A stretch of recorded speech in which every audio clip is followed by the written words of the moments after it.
Salut la compagnie, c'est Jules Melon et aujourd'hui dans un Ciné Critique, quelle émotion de vous retrouver ainsi dans la Melon Mobile à la sortie du cinéma pour enfin vous parler d'un film que j'ai vu sur grand écran plus de 6 mois après, puisque en ce 19 mai, grand jour de réouverture des salles, j'ai décidé de me faire un petit plaisir comme beaucoup d'entre vous j'imagine, et j'ai choisi le nouveau Quentin Dupieux que j'attendais avec impatience. J'aime beaucoup ce réalisateur qui devait sortir fin 2020, mais bon, on sait pourquoi il n'a pas pu paraître à la date prévue. Mandibule, une comédie fantastique avec au casting le Palmacho, c'est-à-dire Grégoire Ludig, qu'on a déjà vu dans Au Poste de Quentin Dupieux d'ailleurs, et David Marsay. À leur côté, nous avons Adèle Exarchopoulos, qu'on a pu apprécier dans La vie d'Adèle, tiens, c'est amusant. India Air, qu'on a vu l'année dernière dans Poisson Sexe. Il y a également Roméo Elvis pour son premier rôle au cinéma. Citons également la présence de Bruno Locher au début du métrage, ainsi que du fils de Coluche, voilà, qui apparaît, 30 secondes. Hein. Et bon, déjà, je suis assez ému parce que expérience salle obscure, ça faisait si longtemps, donc je ne boude pas mon plaisir à l'idée de faire cette vidéo. Maintenant, est-ce que j'ai apprécié le film? Ça, c'est une autre histoire, je vais y venir très vite. Petit synopsis pour commencer. On va suivre en fait les aventures de Manu et Jean Gab, joués donc par le Palmacho, qui sont un petit peu des bras cassés, marginaux, un peu paumés. Surtout Manu, qu'on voit au début du film, allongé sur la plage, dans son cocon.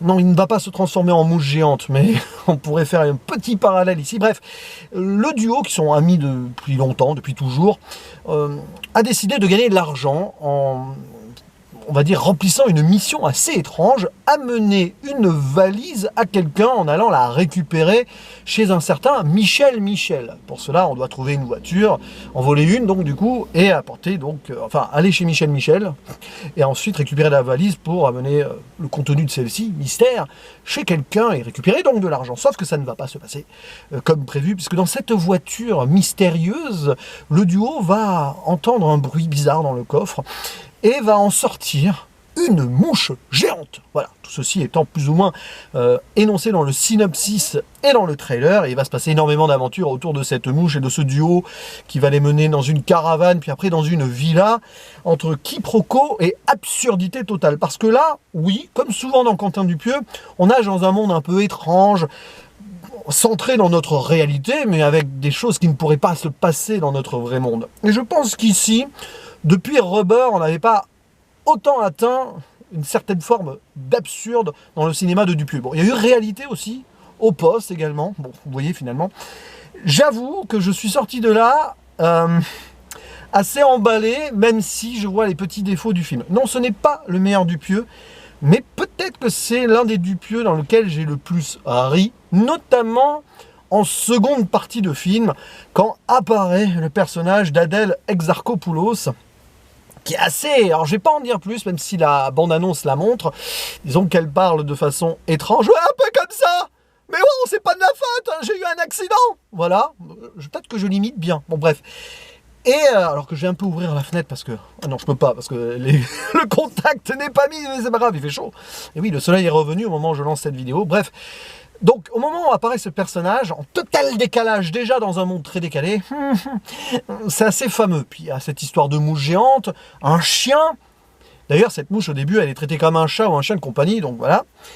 Et des décisions, mais totalement incohérentes, absurdes et improbables du duo, etc., et des autres personnes autour. Tout ceci fait qu'on est dans un monde complètement... ailleurs, on est perdu comme nos deux personnages principaux qui le sont dans ce monde-là. Il y a aussi cette vision d'une société où rien ne va vraiment, même si tout va.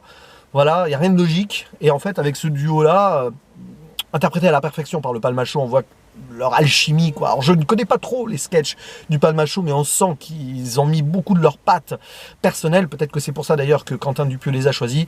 Ça fait... au final, un résultat très exquis qui peut agacer par moments, mais justement, avec cette absurdité totale qui mène à l'agacement, je trouve que le film est réussi. Alors oui, ça ne va pas forcément plaire à tout le monde. Vous pouvez très vite décrocher. D'ailleurs, dans ma salle, il y en a deux qui sont partis avant que ça devienne très très drôle, d'ailleurs. Par contre, petite précision, et je suis très content, c'était sold out, parce que vous savez qu'on est à 35% de jauge, et le tiers de ma salle était rempli 5 minutes avant le lancement des bandes annonces et tout. J'ai jamais vu ça, hein, un mercredi après-midi comme ça, sauf pour des très gros films évidemment, mais pour un petit film comme ça, on peut le dire, les gens ont envie de retourner au cinéma, et ça c'est très bien. Et je suis très content pour Quentin Dupieux qui risque franchement de voir son film largement fonctionner au box-office malgré les 30%, les 35% de jauge. Donc voilà, c'est une proposition très Dupieux-esque, si vous voulez. Il pousse les potards de l'absurde à fond. Il y a des choses, mais tu te dis, mais pourquoi? Why? Voilà, des trucs, voilà. Enfin, je vais pas spoiler, mais n'importe qui dans la réalité n'aurait pas fait ça ou n'aurait pas cru à ce qui se passe.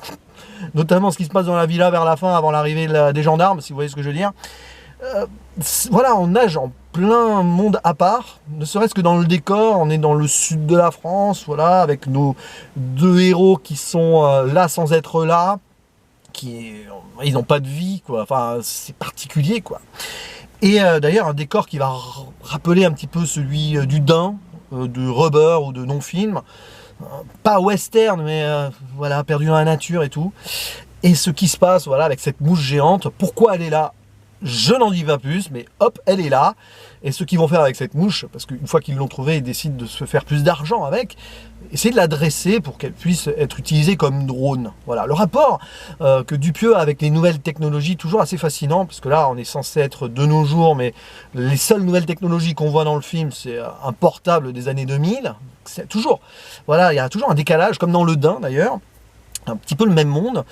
Et donc utilisé comme drone pour qu'elle puisse voler de l'argent et tout, mais finalement les deux potes vont peut-être voir l'intérêt ailleurs derrière, vont-ils s'attacher à cette mouche ou se rendre compte que finalement ils sont perdus dans un monde totalement absurde? Pourquoi avoir ce but d'argent au final alors que l'essentiel est peut-être ailleurs? Et puis bon, il y a plein de gimmicks qui font que c'est un duo qui est très attachant comme le film. Ils ont cette façon de parler un petit peu, voilà, bon, etc. Et cette façon de se saluer aussi, Taureau. Alors moi, pour moi, ça c'est le métal, mais c'est marrant, voilà. Ils se saluent, Taureau du matin, Taureau émotion, Taureau mensonge. Bon bref, c'est juste un délire qui au début, ouais, et puis finalement, c'est réutilisé toujours à bon escient dans une écriture assez ciselée, dans un absurde total. Quentin Dupieux a ce don, c'est-à-dire que il y a l'air d'y avoir aucun scénario, que dalle, que ça a l'air d'être improvisé dans tous les sens, mais en fait, quand tu réfléchis derrière, tout est écrit, tout est fignolé, et c'est ça la force d'un Dupieux qui, comme d'habitude d'ailleurs, s'occupe de la photographie plus ou moins, et surtout du montage. En fait, il fait quasi tout, sauf jouer dans son propre film, et la musique, là il n'y a qu'un thème, voilà, qui revient comme ça, de façon lancinante, de temps en temps. Mais voilà, donc c'est toujours du Dupieux. Alors, bien sûr, il a fait mieux, plus intéressant, peut-être plus poussé, quoique là, en y réfléchissant bien, il y a des thématiques qu'on peut trouver. Ce parallèle qu'on peut faire au début, donc avec Manu en mode clochard sur la plage, qui sort de son cocon, et puis après il trouve cette mouche. Pourrait-on voir ici un parallèle entre cette mouche et Manu, donc le personnage de Grégoire Ludig. Voilà, l'absurdité dans l'absurde, peut-être, quelque part. Et c'est vrai que ce monde-là, qui apparaît sous nos yeux, paraît totalement... voilà, sorti d'une certaine forme de réalité. C'est les vacances, c'est la belle vie, sauf que dans la belle vie en question, il y a des gens qui sont exclus de cette société, comme nos deux héros, comme le personnage dans la caravane aussi, interprété par Bruno Locher, etc., etc. Et dernière chose que je dirais sur ce film, les effets spéciaux, il y en a quelques-uns en mode 3D, mais très vite fait, c'est surtout beaucoup d'animatroniques, de marionnettes. D'ailleurs, il y a un marionnettiste qui a été utilisé apparemment pour le film, d'après Wikipédia, il s'appelle Dave Chapman, c'est celui qui joue BB-8 dans la nouvelle trilogie Star Wars. Ouais, bon, en tout cas il est cité dans Wikipédia, je ne l'ai pas vu, j'ai pas fait gaffe à un moment dans le générique, mais bon bref, mélange de petits effets spéciaux, très cheap, et donc anciennement old school animatronique, marionnettes, etc.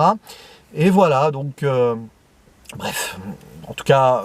Puis elle est touchante cette mouche, voilà, qui a un prénom dans le film, mais je vous laisse la découvrir, ça sera un spoil de le dire, donc non, je vous laisse découvrir le prénom de la mouche. Mais voilà, un film assez fascinant et pourtant très simple mais complexe à la fois, très mineur dans un certain sens, mais qui a beaucoup d'attachement. Voilà, j'ai beaucoup d'attachement envers ce film. Alors pour l'instant, après un premier visionnage, mais je le reverrai avec plaisir, comme beaucoup de Dupieux, je ne mets pas plus haut que 7 sur 10.